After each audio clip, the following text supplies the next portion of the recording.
however you want to say it. Lots of news in regard to obviously with CM Punk, the Young Bucks, Kenny Omega, all this kind of hoopla that happened after All Out.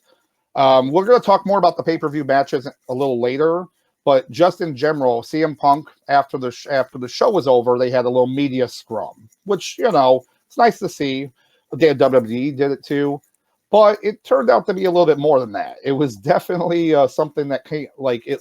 If you're a wrestling fan for a while, you think it's a work. It kind of looks like a work until he drops about 800 F-bombs and talks about people that aren't even in the company anymore, with that Colt Cabana and stuff like that. Then he's done, and then it's over. We kind of forget about it. Then hours later, we get all the reports start coming in. Then they finally start confirming reports that literally a massive fight breaks out. CM Punk fighting with the Young Bucks. Then his boy Ace Steel fighting with them, fighting with Kenny Omega. I mean, because obviously from what his words he said, I mean, I wouldn't be happy if I was the Young Bucks or Kenny Omega and you're trashing. No, not at all. But after watching the media scrum again with CM Punk, two things I realized. One, CM Punk, even if you like him or whatever, he's a kind of an entitled punk, he really is. He comes off like. See what you did there. There we go. Pun number one for the night. But the other thing is, how are you a billionaire that owns a wrestling company or any company, and you sit there looking like a little child that's been disciplined to be like, don't say anything, you're okay, good Tony. It was mind-boggling to see that he just sat there and let him just run the whole thing. When he started ripping on his own, EVPs, I don't know. So what are your thoughts, Sauce? So two things. One, Vince would have never say what you want about Vince, but Vince would have never let that happen. I mean, the proof is in the pudding. Back in 2014, Vince tried to do wrestling press conferences. Then went like 2 pay-per-views, and then even Vince was like, yeah, this is stupid. Yeah, we're not going to do this anymore. Because my thing is, why are we? If you're going to have a presser or press conference, just have it be Tony. Why are wrestlers doing press conferences post match? It's almost like I was talking to a buddy of mine today, buddy of mine Rio, and he said, it's stupid because it's like the Richard Sherman thing, right? Like as soon as that play happened, in the NFC title game when he, blocked the pass and they got the interception. When he said, he's talking trash about Michael Crabtree and, calling him a bum, soft ass receiver. This is right after the game. They did the interview. So this is kind of like the same thing. It's like, if you're going to have the interview with these guys, at least one, don't do it in the presser. Just do like a quick backstage interview or whatnot, and let them do their thing. And if you're going to have these, these pressers, just have it with Tony Khan. Don't do wrestlers. I agree. I know WWE. Excuse me.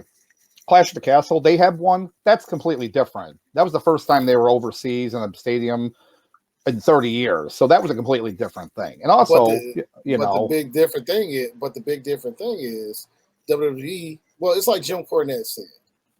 He said it best by both companies. He said WWE is a micromanaged mess, and AEW is just there's no supervision. Yep. So that's a good way to put it. That really is a good way to put it. Oh my gosh. So, like you said, this is your company, and you letting this big, this guy who say whatever he wants, run whatever he wants, or whatnot. And it's like you knew. I mean, at the end of the day, you had to know what you was getting yourself into when you brought Phil in. So, and there's another point I wanted to make as far as with him. It's like the more you hear about the stuff, the crazier it gets. Apparently, Kenny got bit, chairs got thrown. Then tomorrow, somehow Mike Hagar from Final Fight is going to show up. He's going to be involved. Or not Zangief from Street Fighter. He's going to throw a whole table at Punk's manager. It's just I feel like tomorrow morning we're going to get some more stuff, and then after that, yeah. But Before it's we get, just it's crazy. It's crazy, yeah. But actually. that's pretty much it. But once again, we're just a couple boys from Michigan. What do we know? Hey, we love our wrestling. What can we say? We're good. But We're good wrestling. I'll say we're good wrestling boys. But go ahead, Doc. oh, nothing. I just was I wanted to pop a couple more of these comments up here, and it looks like we have okay, with Avery Joseph. Yes, yes, yes. You know, a good point on that. Just real quick point. Jericho versus Bryan Danielson. Not one yes chant. Not even they didn't even try, which is interesting because it's it's kind of infectious in general in wrestling. But no, I agree. But interesting. Thank you, Avery. Thank you. But let's see. There was a couple here. Let's see. Let's see. Oh, we got Mafia Sports Report, of course. Loving the belts, Dr. Love. Yes. Yeah, I'm a wrestling, connoisseur when it comes to belts. I collect them, I make them. That'll be for a whole nother episode, definitely to talk about, like best looking, best worst belts throughout time. We'll have a nice chat about that. But thank you a lot on that. Thank you. Yeah, stay tuned for that in the future. Oh, absolutely. And then we'll do another one real quick here. Let's see. Oh, D-Town Guy Jay. Yep, Triple H right about him. CM Punk. I'm assuming when we were talking about him, that's what you're referring to. Yeah, that was 10 years ago. 10 years ago, had that feeling. So, and just because it was right after, yeah, bad for business. But yeah, so we'll go on a little bit here. In regard to, so it's just insane. So yeah, AEW from Rick Rarick. AEW needs a GM. Interesting. Well, a GM, actually, Rick. Hey, shout out to Rick. Like, if your mom named you that, if that's your real name, shout out to her.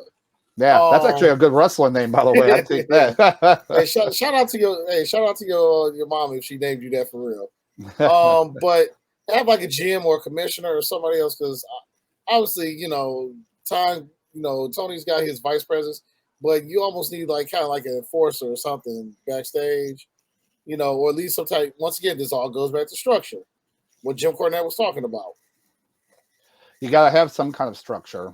If you don't, it's just random match after random match, and then it kind of defeats the purpose of having a cohesive, like company. Say what you want about WWE, but at least you'll have consistent storyline once in a while, and then people will come back to watch it, even if it's the same match as over and over sometimes.